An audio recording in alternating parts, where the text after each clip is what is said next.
जनाब अबू तालिब तारीख इस्लाम की सबसे मजलूम शख्सियत है, जो आज भी मुसलमानों के दरमियान मजलूम है। आज भी मुसलमानों के दरमियान, मुसलमानों की अक्सरियत के दरमियान ये बात होती है कि अबू तालिब मोमिन थे या काफिर थे। कितनी अजीब बात है कि वो शख्स कि जिसका इस्लाम के ऊपर, पूरी इस्लाम की तारीख के ऊपर एहसान है, उसके बारे में आज हम बात करते हैं कि वो मुसलमान था या नहीं था। जो सबसे पहला और सबसे बड़ा नात खान है रसूलुल्लाह का, जिसने जिंदगी भर पैगंबर इस्लाम की हिमायत की, वो भी उन मुशरिकीन के दरमियान कि जो सरसख्त दुश्मन थे रसूल के और इस्लाम के। ऐसे शख्स के बारे में हम बात करते हैं कि वो मुसलमान था या नहीं था, वो मोमिन था या नहीं था, ईमान लाया था या नहीं लाया था। आइमा ताहिरीन से भी हजरत अबू तालिब के ईमान के बारे में मुख्तलिफ सवालात किए जाते थे। उनसे पूछा जाता था कि हजरत अबू तालिब के बारे में आप क्या कहते हैं, उनके ईमान के बारे में क्या कहते हैं। लिहाजा हम देखते हैं कि आइमा ताहिरीन ने हमेशा इस अजीम शख्सियत का, इस शख्सियत की मजलूमियत का दिफा किया है और मुसलमानों से भी, अपने चाहने वालों से भी कहा है कि इस शख्सियत का हमेशा दिफा किया करें। आइमा ताहिरीन के अक़वाल में जो मुख्तलिफ ताबीरात हज़रत अबू तालिब के लिए बयान की गई हैं,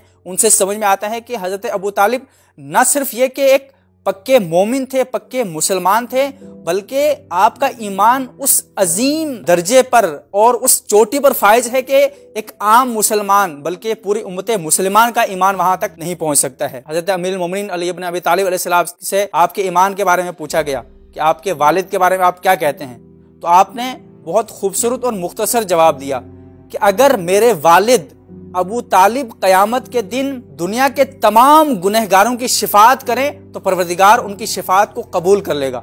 जाहिर है एक काफिर की शिफात कबूल नहीं की जा सकती।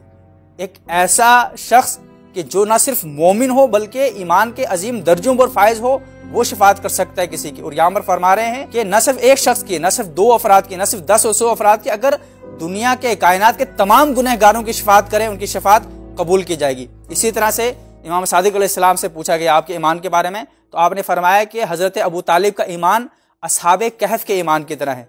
असहाबे कहफ दिल में ईमान रखे हुए थे, लेकिन दूसरों के सामने उसका इजहार नहीं करते थे। इसी तरह से हजरत अबू तालिब खुदा के ऊपर, खुदा के रसूल के ऊपर, तमाम चीज़ों के ऊपर ईमान रखते थे, लेकिन उसका इजहार नहीं करते थे।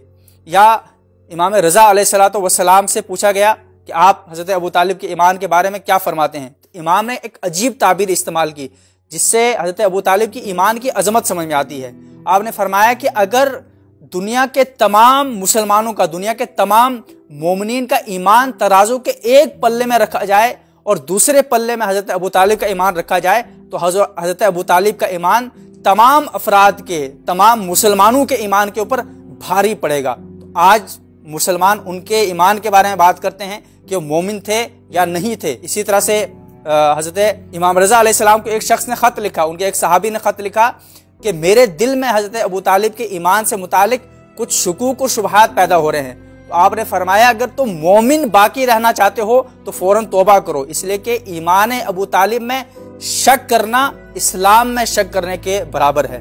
तो ये है ईमान अबू तालिब की अजमत, ये है अबू तालिब की शख्सियत कि जिसके बारे में न सिर्फ ये कि ये सोचना गलत है कि वो मोमिन थे या नहीं थे, बल्कि हमें उनकी अजमतों को सलाम करना चाहिए और उनके एहसानात जो दीन इस्लाम पर है उसे फरामोश नहीं करना चाहिए। सबील मीडिया, कुरान और अहले बैत का रास्ता, कामयाबी का रास्ता।